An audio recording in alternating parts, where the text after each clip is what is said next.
Pues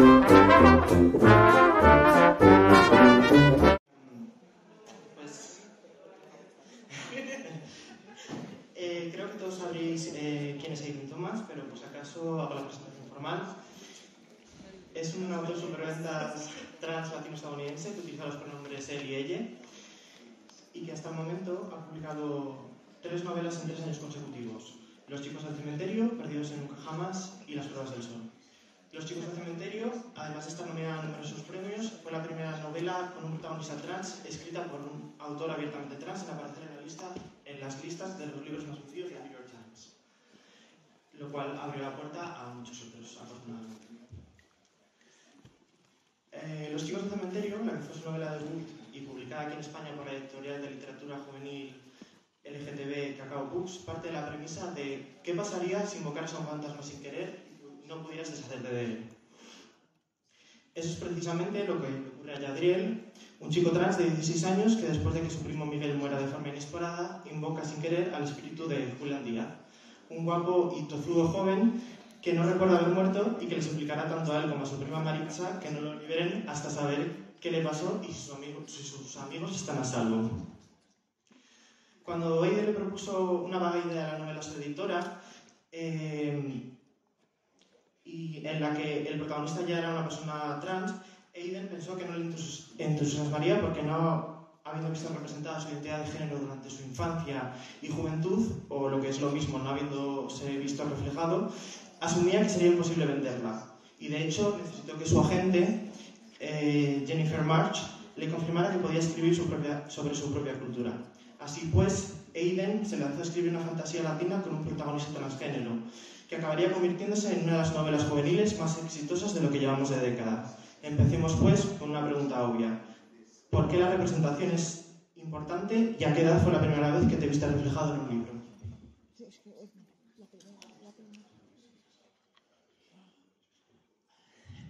It's funny because I feel like I get asked that question a lot, especially early on in my career. It was like, what's the book where you saw yourself? And for a while, I would come up with something. I'd just be like, okay, what's like a book that has a queer character or like a Mexican character that I can like relate to? But the truth is that when I was growing up, there were no stories that reflected my identity. Like there was very little trans stories, virtually no, very little queer stories, virtually no trans stories, and throw Mexican on top of that, and I was asking for far too much. So it's funny because the first time that I ever saw a book that had my identity and the intersections of my identity was Cemetery Boys. But there was books that helped me feel confident enough to finally be like, okay, I'm going to write this story, the Cemetery Boys. And some big ones were Labyrinth Lost by Zoraida Cordova, who is an incredibly talented Mexican author. And Witch Boy by Molly Ostertag, who is here. That was another huge inspiration for me. And it was so gratifying to kind of just see smaller parts of my identity and be like, okay, like I feel like I can be brave enough to actually write this book. So it's just been wonderful, very exciting. Pues lo cierto es que es una pregunta que me han hecho mucho, sobre todo al principio de mi carrera. Y cada vez que me hacían la pregunta me ponía a pensar, bueno, pues a ver, ¿qué respuesta puedo dar? Buscaba libros donde hubiera personajes queer con los que poder identificarme, pero lo cierto es que ya he dejado de hacer eso, porque la verdad es que cuando yo era pequeño, según iba creciendo, no había muchos libros con personajes queer y prácticamente no había ninguna obra que tuviera personajes trans. Así que si añades encima el hecho de que parte de mi identidad es una identidad latina, porque soy de origen mexicano, ya encontrar un personaje que reuniera todos los requisitos era mucho pedir. Creo que el primer libro en el que realmente he visto mi identidad totalmente reflejada es en Chicos del Cementerio. El caso es que, aparte de ver esa identidad reflejada, sí ha habido una serie de obras que me han permitido adquirir la confianza suficiente como para lanzarme a escribir. Uno de ellos es Amor y Pérdida, Love and Loss, de Zoraida Córdoba, que es una autora de un talento extraordinario. Y otro otra obra que tuvo una gran influencia fue El Chico Brujo, de Molly Ostertag, que está también invitada este año al festival. En estas obras vi reflejadas pequeñas partes de mi identidad y son libros que me dieron la valentía necesaria para poder atreverme a escribir yo mi novela. En la novela, Yadriel está a esperar a que celebre la ceremonia que lo confirme como nahual. Los nahuales, para quien no lo sepa, son los responsables de cortar el enlace que une a los espíritus a su ancla para que no se tornen malignos. Y las nahualas, sin embargo, en su papel de sanadoras, portan por lo general rosarios con sangre. Y Maritza, la prima de Yadriel, que por cierto es una tía chulísima, se niega a ejercer la sanación si ello implica dañar a otro ser vivo. Esto nos lleva a dos puntos importantes respecto a la novela. Por un lado, el hecho de que Yadriel sabe desde el mismo momento que la novela da comienzo perfectamente quién es un chico trans y gay. Y por otro, que la comunidad a la que pertenece se asienta en una tradición en la que los roles de género binarios están muy interiorizados. ¿Por qué era importante para ti que esto fuese así? It's funny because gender roles are something that is very deeply ingrained in Mexican culture and kind of impressed upon us growing up, and I'm sure other cultures find that relatable as well. And it's interesting because growing up, I read fantasy, of course, and there was a lot of magic systems that were based around gender. The girls could do this and the boys could do that. And just another way of like, oh, I don't fit into this world at all. So it was important to me that when I was writing Cemetery Boys, that first Yads knows exactly who he is, and he's very comfortable in himself. The problem isn't him or him discovering his identity. The problem is how his community reacts to him. So that was something that I really wanted to impress upon and to really drive home this idea that the magic is gender affirming. The magic, Lady Death, Santa Muerte, she knows who you are. So when Yads goes and, is like, I'm just going to do this ceremony on my own, that was a really big and important moment for him and for me as an author, kind of creating this story of being like, yes, like, just because your friends or family or your community or even just the general world doesn't understand your identity or doesn't support it, the truth of your heart, what's inside of you, that is what the magic knows and understands about you. So that was a really important part. And that was like at the forefront of my mind. I was like, gender-affirming magic. That is what we're going to be doing. So it was really nice. And it was another really important part of it is that in trans stories, the family reaction tends to go one of two ways and very polarized. So usually it's either the family is immediately perfect allies who can understand everything without even having to learn a lesson, and they're just perfect and supportive and isn't that great? Which is funny and wonderful.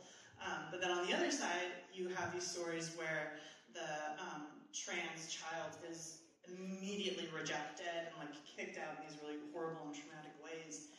And for me, when I was writing the book, I wanted it to show the nuance of how my family reacted to me coming out as queer and trans. And it's not that Yads' family and community doesn't hate him for being trans. The bigger issue is that they don't understand him.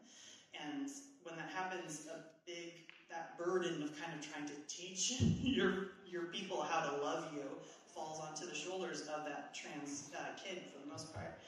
And so I really wanted to show and have that moment with Yads and his Lita, his grandmother, where she's trying, but she still dead names him and misgenders him. And for me, that scene was important because I think that happens in families a lot, where they're like, well, I'm trying, so sorry if I called you the wrong name or used the wrong pronouns. And for me, it was really important to show how that affects Yads in himself, in his soul. Because I think it's really hard when you have a family who is, trying to be supportive and understand, but when they make these little microaggressions, those little mess-ups, and they're like, oh, well, I'm doing my best. It's hard because you as that trans person, if you call them out, you're very afraid that if you just keep doing that they're going to be like, oh, I give up, this isn't worth it, this is too difficult. So it was really important for me that when people who aren't trans, especially parents of trans kids, when they read this book, and especially that scene, they understood the impact that that has on Yaz, and that it has on, you know, your young trans kid within your family.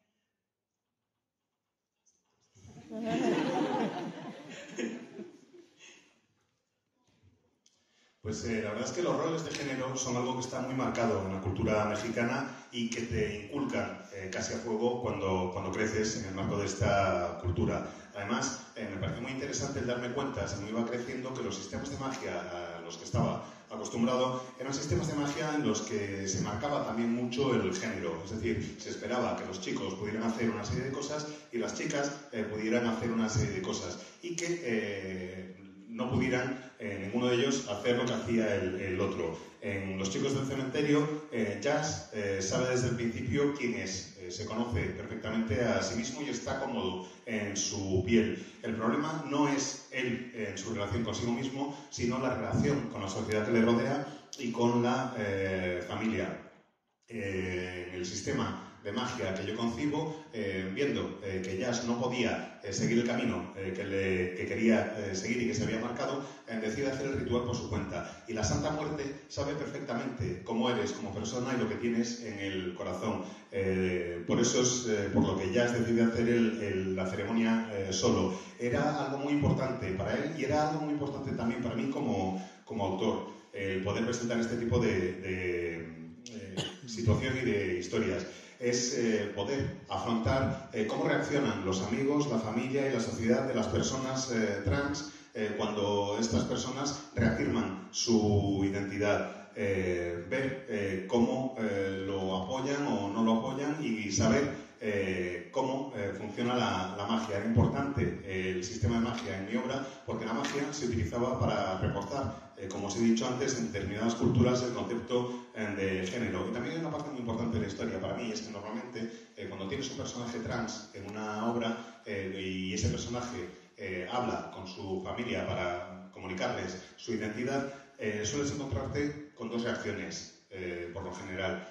Por una parte, hay una reacción inmediata de las familias en las obras de ficción en las que parece que lo entienden todo a la perfección, que responden a las mil maravillas, que le apoyan, que no necesitan aprender ninguna lección ni adaptarse a lo que para ellos es una nueva situación ni nada por el estilo.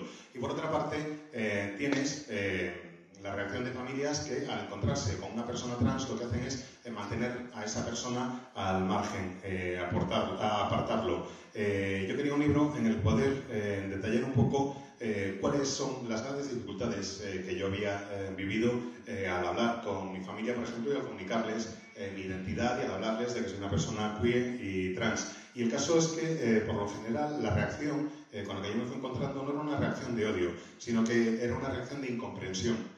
Porque no entienden muchas veces las familias de las personas trans, no entienden realmente esa identidad. No es que odien a la persona trans, sino que no entienden realmente esa transición. Y recae sobre los hombros de la persona transexual el explicarle a sus seres queridos cómo es su identidad y el tratar de lograr que comprendan qué es lo que necesita para que le den apoyo. Hay una escena muy importante en la novela para mí, que es cuando Jazz habla con su abuela. Y su abuela lo intenta, y su abuela trata de comprender a Jazz, pero se refiere a Jazz utilizando el pronombre equivocado, utilizando el pronombre de género que no corresponde a la identidad de Jazz. Y cuando Jazz lo comenta, le dicen, bueno, oye, mira, pero por lo menos lo estoy intentando. Me he equivocado, pero no pasa nada, por lo menos lo estoy intentando. Para mí era muy importante el contar cómo esos errores, ese referirte a una persona por el pronombre con el que no se identifica, suponen una carga y para Jazz suponen un peso en su alma. Es muy difícil cuando tienes a la familia que dice, sí, yo te voy a apoyar, yo te entiendo, yo te quiero, pero al mismo tiempo llevan a cabo este tipo de microagresiones, de pequeñas agresiones, al no referirse a ti por el pronombre que refleja tu identidad.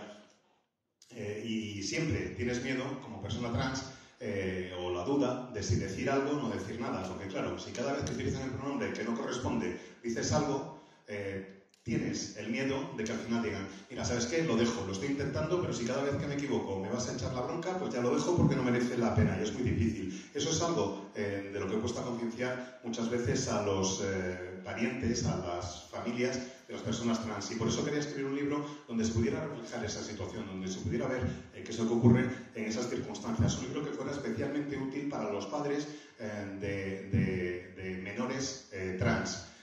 Para que entiendan el impacto que va a tener en su familia y el impacto que tiene en sus descendientes, esta reafirmación y esta comunicación de su identidad. Los chicos del cementerio fue tu primera novela publicada, pero Los agradecimientos de Perdidos en Nunca Jamás, publicada por V&R aquí en España, que es un retelling de Peter Pan que tiene por protagonista una joven de 18 años que está en el último curso del instituto, que desapareció en el bosque junto a sus hermanos hace 5 años y que solo ella regresó y que sigue sin recordar qué es lo que ocurrió. En Los agradecimientos explicas que es una novela que tardó 7 años en llegar a ver la luz. Si hacemos cuentas, eso implica que es una novela anterior a Los chicos del cementerio. Empecemos pues con la pregunta obvia. ¿Cuál es la historia de Aiden Thomas con Peter Pan?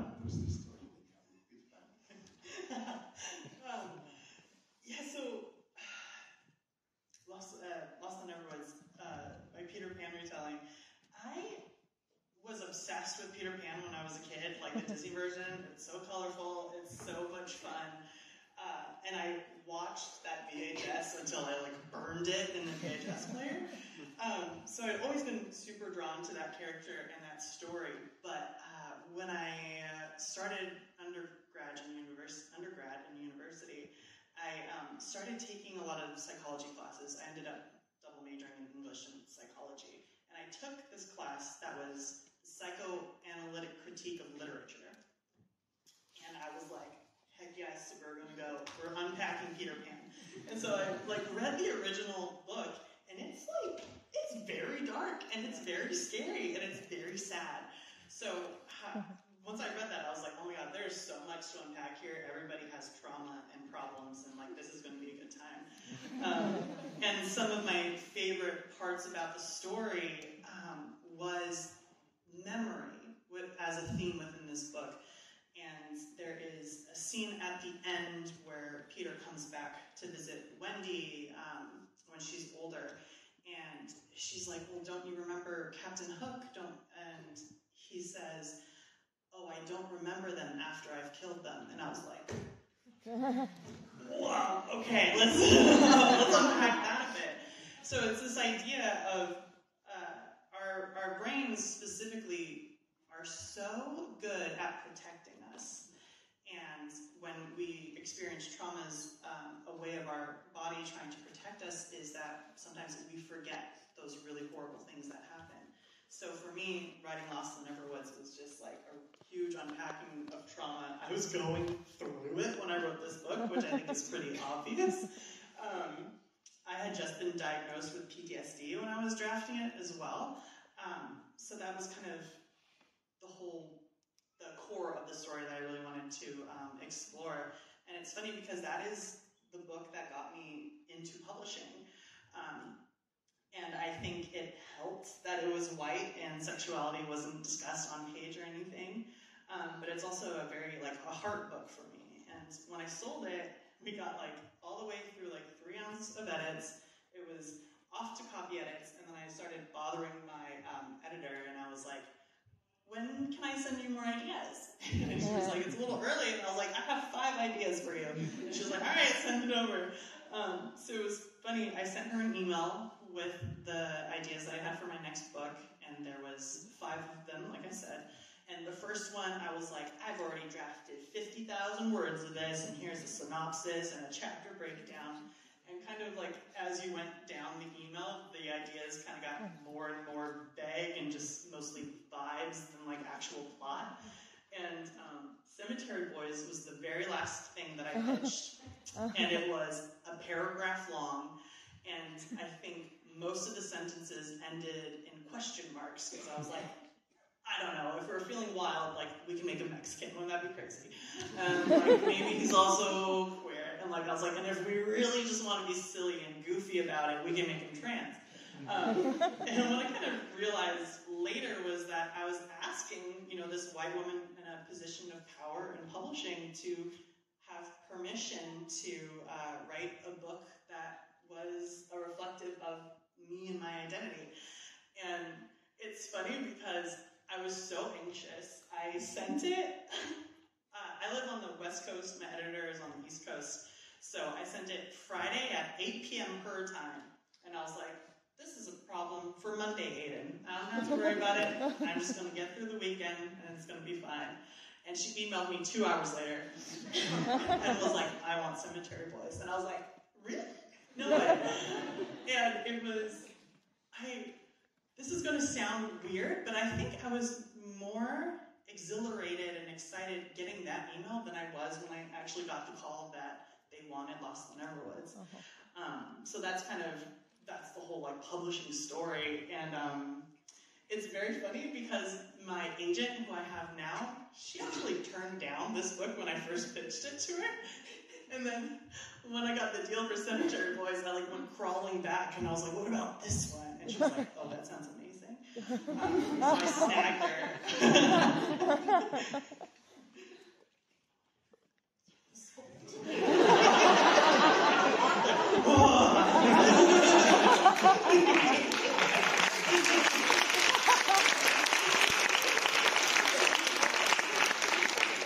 La verdad es que cuando era niño estaba obsesionado con Peter Pan, con la versión de muchos colorines de Peter Pan que nos presentaba Disney en la peli de animación y quemé prácticamente la cinta de vídeo del VHS de tanto verlo una y otra vez. Me atraía muchísimo la historia. Luego, cuando llegué a la universidad, me matriculé primero en lo que sería literatura inglesa, filología inglesa, y después empecé a también ir a clases de psicología y acabé teniendo la licenciatura en las dos cosas, en psicología y literatura inglesa. Y en una de las clases de psicología, el título era algo así como crítica psicoanalítica de la literatura. Dije, joder, sí, este es para mí. Aquí vamos a meterlo todo sin ningún problema y vamos a ver qué es lo que pasa con Peter Pan. Con esta obsesión que tengo, vamos a meterle mano bien a ver hasta dónde llega y a qué se debe. Y si os fijáis, la historia original de Peter Pan es una historia realmente muy oscura, es una historia muy triste, es una historia realmente aterradora.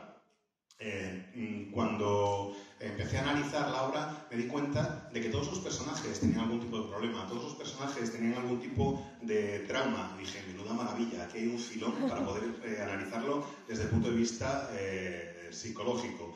Mi parte favorita del libro es la que tiene que ver con los recuerdos y con la memoria como parte de la identidad. Y la secuencia que más me gusta es cuando Peter llega a visitar a Wendy, cuando Wendy ya es una anciana, y Wendy le dice, pero ¿no te acuerdas de nadie de verdad? ¿No te acuerdas del Capitán Garfio ni de ninguno de los demás personajes? Y la respuesta de Peter era, no, una vez los mato, ya los olvido para siempre. Dije, madre mía, lo que tenemos aquí. Hay material para estudiar, pero bien. Y yo creo que es que realmente es una demostración más de cómo nuestro cerebro nos protege cuando nos enfrentamos ante algún tipo de trauma. El cuerpo también trata de protegernos. Cuando te ocurre algo que es traumático, tu cuerpo te protege de alguna manera y tratas de olvidar lo que te ha sucedido. Perdidos en Nunca Jamás parte un poco de esa idea. Cuando empecé a escribirlo, bueno, me había pasado un trauma y me habían diagnosticado el PTSD, que es el síndrome postraumático, sus siglas en inglés, y escribí el libro basándome en esa experiencia. Y fue lo primero que me publicaron. Además es un libro donde no se abordan demasiado las cuestiones de la sexualidad, es un libro bastante blanco, y a pesar de ser un libro bastante blanco en ese sentido, es un libro que le tengo mucho cariño, que está muy cercano a mi corazón. Total, que cuando lo publicaron, inmediatamente le mandé un correo electrónico a mi editora diciéndole, mira, tengo más ideas para otros libros. Y ella me dijo, vale, muy bien, pues ya me las presentarás. Y yo le dije, no, ahora te lo mando. Le mandé un correo con 5 propuestas. Tenía 5 ideas y le mandé el email detallándolas una por una. Dije, mira, esta es la primera idea que tengo, de las 5. Ya he escrito 50.000 palabras. Tengo la sinopsis, tengo la escaleta por capítulos y lo tengo todo perfectamente claro. Y según ibas avanzando en la lista, cuanto más abajo ibas, más vagas eran las ideas, menos definidas estaban. Hasta llegar a la última de las 5 propuestas, que era lo que se convertiría después en Los chicos del cementerio, que básicamente lo que escribía era un par de párrafos con ideas muy vagas y muy poco definidas, y me acuerdo que todos los párrafos y casi todas las frases acababan con un signo de interrogación. Le decía, ¿qué te parece si decimos que el personaje sea mexicano de origen? Y ya bueno, si estamos un poco con ánimo loco y tal, pues que sea queer. Y así queremos, pero pasarnos, pero bien, y si queremos llevarlo al extremo, que sea un personaje trans. Y eso lo iba incluyendo yo como si fueran interrogaciones. Y me di cuenta con el paso del tiempo de que lo que estaba haciendo en realidad era pedirle a una mujer blanca en una situación de poder que me autorizara a escribir el libro que yo realmente quería escribir. Un libro en el que poder referirme a mí mismo y a mi identidad. Y eso era lo que estaba haciendo. El caso es que envié ese correo con las propuestas para mis siguientes libros a mi editora un viernes por la tarde. Bueno, pensad que yo vivo en la costa oeste y ella vive en la costa este. Hay una diferencia horaria. Entonces, cuando yo le mandé el correo electrónico con las propuestas, era el viernes a las 8 de la tarde para ella. Y pensé, bueno, ya está, o sea, ya tengo el fin de para relajar un rato, se lo he mandado, son las 8 de la tarde, no me va a contestar hasta el lunes, me desentiendo y ya el lunes veremos qué es lo que ocurre. Y 2 horas después de mandarle el correo, me contesta, me dice, vale, perfecto, vamos a hacer, ya sé cuál va a ser el siguiente libro, y va a ser el de Chicos del Cementerio. Y dije, ¿en serio? Y realmente me dejó alucinado que me respondiera a esa velocidad. De hecho, le llegué a preguntar si estaba de coña, porque me parecía realmente extraordinario. Os confieso algo que puede sonaros un poco extraño incluso, y es que me emocioné más casi al recibir ese correo electrónico que cuando recibí la llamada electrónica, me emocioné más al recibir ese correo electrónico que cuando recibí la llamada de teléfono en la que me decían que iban a publicar Perdidos en Nunca Jamás.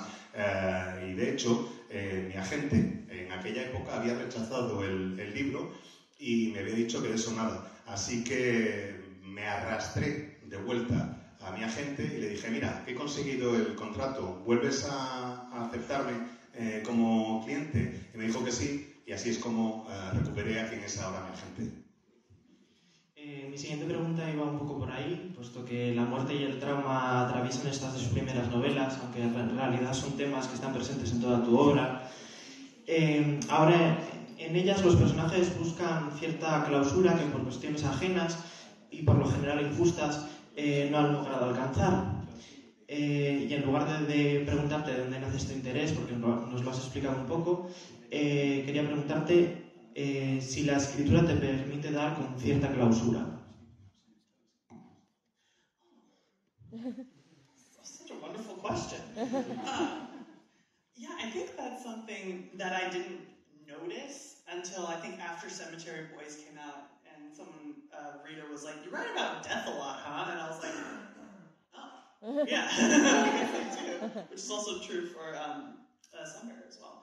And I think where it kind of comes down to is my culture, my Mexican culture, we have very different views on death compared to like typical Western, especially in America, where we don't see death as necessarily this very sad end of like the end. It's of course it's sad, and I would say that Latina folks probably grieve the most powerfully than a lot of folks. But there's also sort of this understanding that it's not the end. Like, even though your life in this world is over, it continues, and that is a very beautiful thing. And also that, our memories is what keeps people alive. Again, that's something that comes up in Lost in the Never Woods and Cemetery Boys, also Sunbear.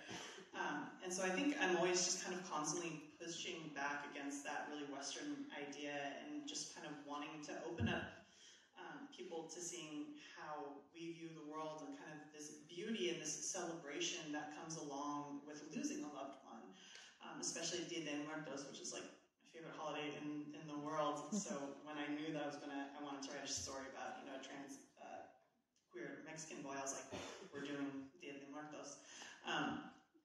And so I think it's really freeing, and I think it's like kind of a nice soft reassurance, because I think for a lot of us, death is so scary, and kind of a lot of people's worst fear. So for me, who has, experienced a lot of death in my life, it's important to kind of soften that and to help give a soft place for people to land when they're going through something really, horrible and sad like that. I like to think of my books as a way of a reassurance almost. And it definitely helps me with myself. I lost my Lita and my aunts and my cousin all within about 2 years of each other. And my cousin I lost while I was drafting Cemetery Boys. The dedication in the front is to him. So I think, I think that's something that we're kind of always thinking about in the back of our minds, and it's something that's kind of scary to be confronted with. And so I think if we kind of talked about it more, it would make it less scary, and especially even just being able to talk about it with your friends and family. I think it becomes such a horrible, dark spot that even just looking at it can be really hard for us. So with kind of putting these books out, I kind of want to open up that conversation, but also just kind of give reassurances, especially for young adult readers who are maybe experiencing death for the first time. It's not something I realized I was doing until pretty late in the game. I was like, I kind of do keep talking about death, don't I?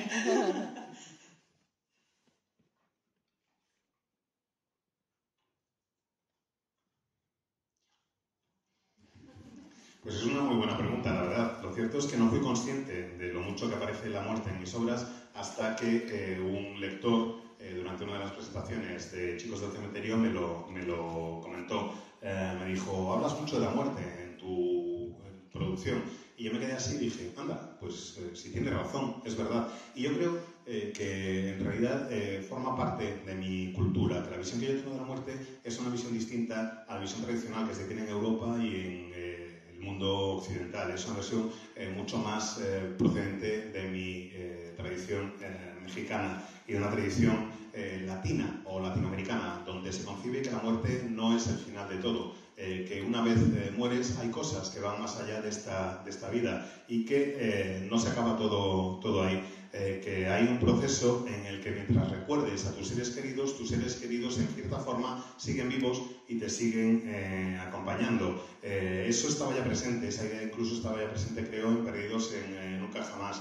Yo intento con mi obra quizás hacer una contraposición con este concepto occidental de la muerte y abrir un poco la idea de la muerte al concepto latino, el tratar de transmitir que hay una cierta belleza, una cierta celebración cuando te acuerdas de alguien a quien has perdido, de un ser querido al que has perdido. Y esa celebración, esa belleza, pues para mí adquiere una forma extraordinaria en el Día de Muertos. Me parece que es mi fiesta favorita de todo el año y me parece que tiene un elemento liberador, el poder celebrar la vida de alguien a quien has perdido. Así que en el momento en el que me autorizaron a escribir Chicos del Cementerio, tenía perfectamente claro que el Día de Muertos iba a ser una de las ambientaciones de la historia, uno de los momentos de la historia.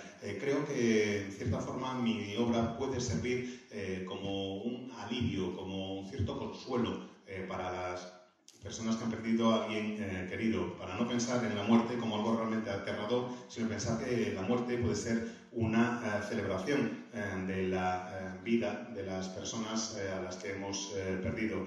Quería tratar de crear un lugar en donde encontrar cierto apoyo cuando estás pasando por momentos duros, un cierto consuelo. A mí, personalmente, me ha ayudado mucho esta idea cuando he perdido a algún ser querido. He perdido a mi abuelita, a mi tía y a uno de mis primos. De hecho, a uno de mis primos, y todo en un plazo de 2 años. A uno de mis primos lo perdí cuando estaba escribiendo Los Chicos del Cementerio, y si veis el libro está dedicado a él, a mi primo. Quería hablar de la idea de que la muerte no es tan aterradora, que debemos afrontarla y que se puede hablar de la muerte sin problemas, que está bien el tener esa sensación de miedo y de pérdida, pero que también está bien la celebración, sobre todo al tratarse de amigos y de familia. Y pensé que quizás este tipo de obras, mis libros, podrían ayudar a abrir el debate y a descubrir que hay otros enfoques, que la muerte no tiene que ser únicamente el concepto al que estamos acostumbrados en el mundo occidental. Quería incluir ese concepto o esa idea una novela de carácter juvenil, porque muchas veces quien lea la novela, si está en la adolescencia, quizás se esté enfrentando por primera vez a la muerte de algún ser querido, y me gusta pensar que hasta cierto punto a lo mejor puedo ofrecer a quien lea mi obra un cierto consuelo y le puedo ayudar a comprender mejor esta idea de que no está nada mal hablar de un ser querido que haya fallecido, que es una forma de mantenerlos vivos en nuestros recuerdos. Ha llegado la hora de pasar a tu obra más reciente, Las pruebas del sol, que se ha publicado en España hace tan solo un mes y que es la primera entrega de una biología de fantasía de inspiración mexicana, repleta de acción, en la que 10 semidioses han de competir en una serie de pruebas a vida o muerte. Uno de ellos, o de ellas en realidad, se convertirá en el portador del sol, mientras que otro será sacrificado. Hay incluso quien se ha referido a la novela como Percy Jackson con un panteón de dioses mexicanos, mezclado con los Juegos del Hambre. Pero en el caso de Las pruebas del sol, hay tantas formas de ganar las pruebas como personajes hay en realidad. Durante la novela, los personajes van viajando a las diferentes ciudades del Reino del Sol para llevar a cabo las distintas pruebas en los diferentes entornos. Y es ahí precisamente donde podemos ver el extenso y rico world building que está arraigado en la historia y la cultura mexicana. Ahora, un pajarito me ha dicho que siempre te has mostrado reticente a escribir novelas que no fueran autoconclusivas. ¿Qué te hizo cambiar de parecer? ¿Simplemente la presión de tu editora?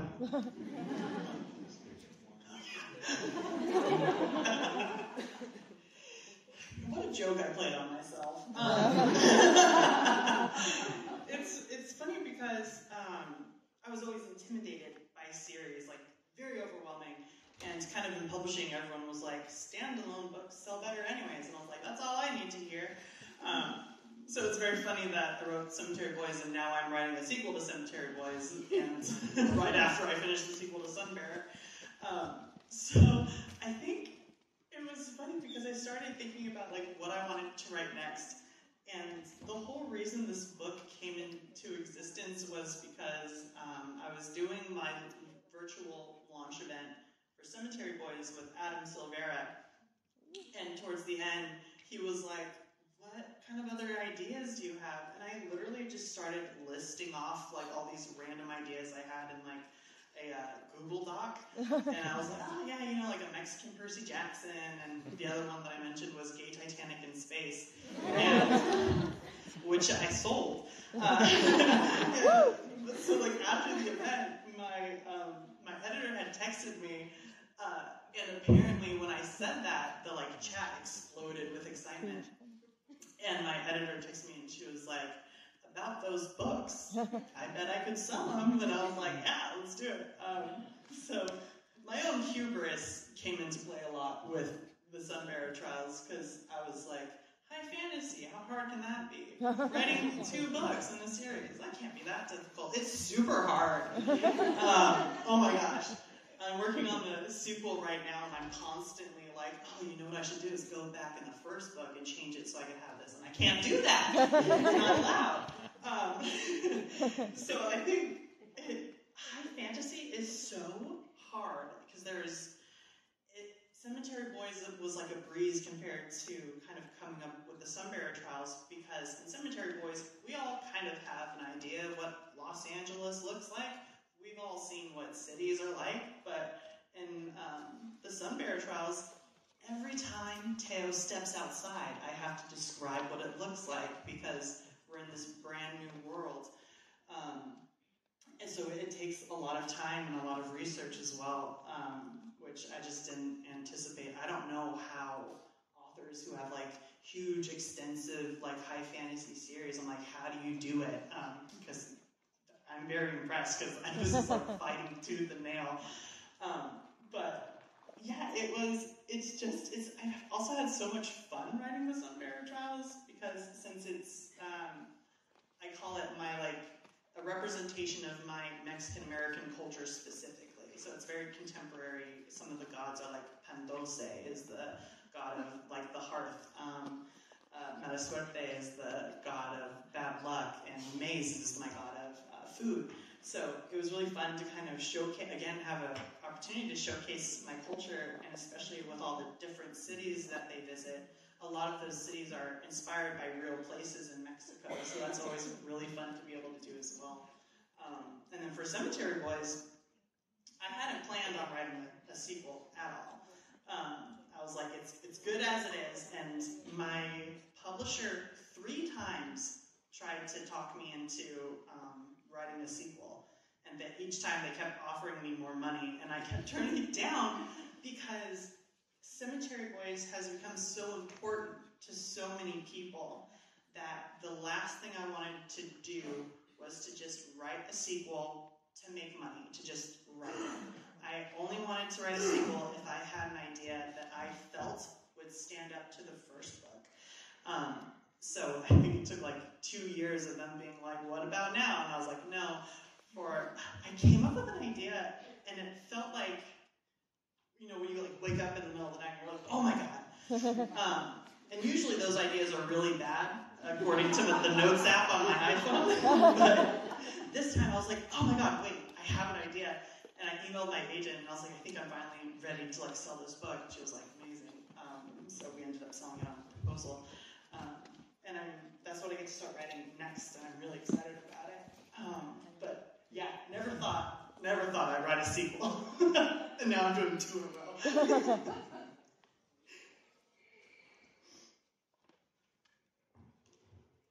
La verdad es que me he metido yo solito en esto, con lo de decir que no iba a hacer las series, las secuelas y demás. Lo cierto es que cuando empecé a escribir, lo de escribir una serie, pues no me llamaba mucho la atención. Encima todo el mundo me decía, oye, que los libros autoconclusivos se venden mucho mejor que las sagas y las series. Y yo dije, ya está, perfecto, no necesito ningún tipo de argumento más para no escribir una serie. Y ahora resulta que no solo estoy escribiendo una serie, sino que estoy preparando una secuela para los chicos del cementerio.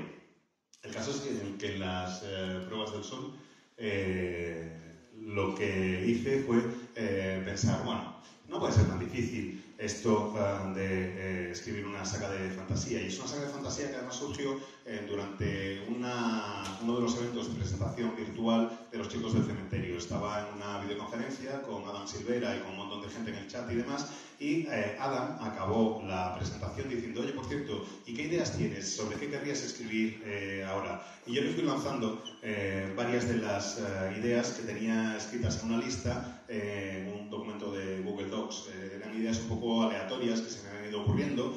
Una de ellas era, pues eso, Percy Jackson versión mexicana. Otra de las ideas era una versión gay de Titanic en el espacio, que por cierto es una propuesta que me han comprado ya, así que veremos. Y el caso es que cuando acabó ese evento virtual, mi editora me escribió y me dijo, oye, que cuando mencionaste lo de Percy Jackson versión mexicana, el chat se volvió absolutamente loco. Hubo una cantidad de mensajes enorme, así que parece que la gente está bastante emocionada. Igual, si te pones a escribir ese libro, pues yo podré venderlo. Y ahí caí presa de mi propia arrogancia, porque dije, va, fantasía, vamos, esto está chupado, usted puede escribir sin ningún problema, son 2 libros, ¿cómo va a ser difícil escribir una serie de 2 libros? Seguro que no hay ningún problema. Y he de confesar una cosa, es verdad, no es difícil, es súper difícil escribir algo así, porque claro, ahora estoy trabajando en la secuela de las pruebas del sol y me dan ganas de volver atrás y de corregir cosas que ya había escrito en el primer volumen. Y no puedo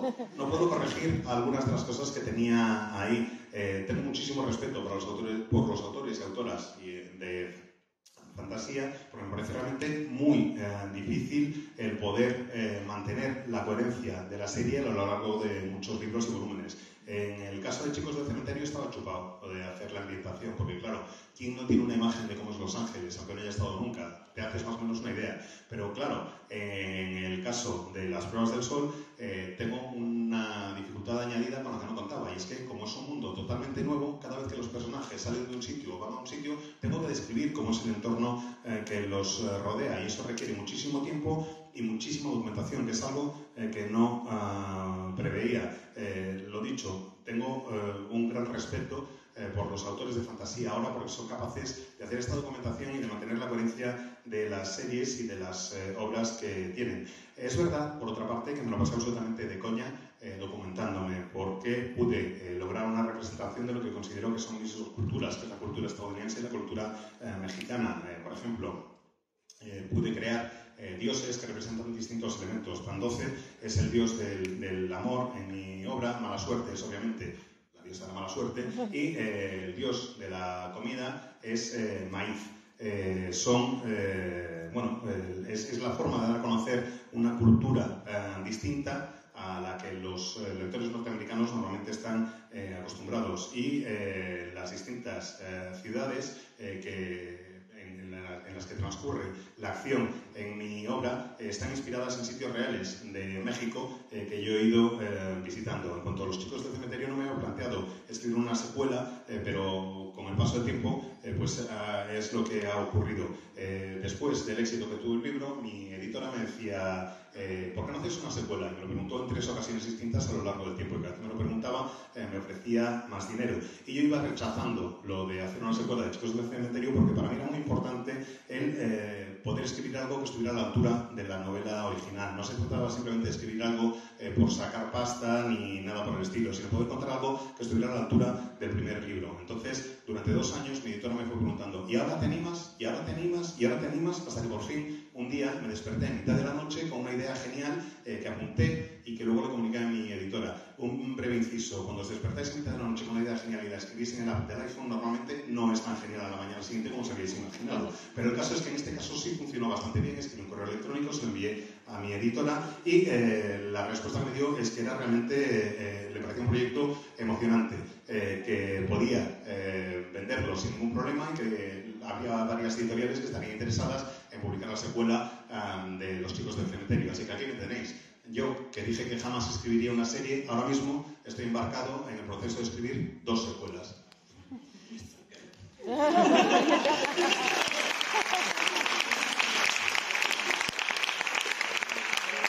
¿Tenemos alguna pregunta rápida? No se puede. Pues ahora Aiden estará en la caseta de firmas, le podéis hacer todas las preguntas que queráis.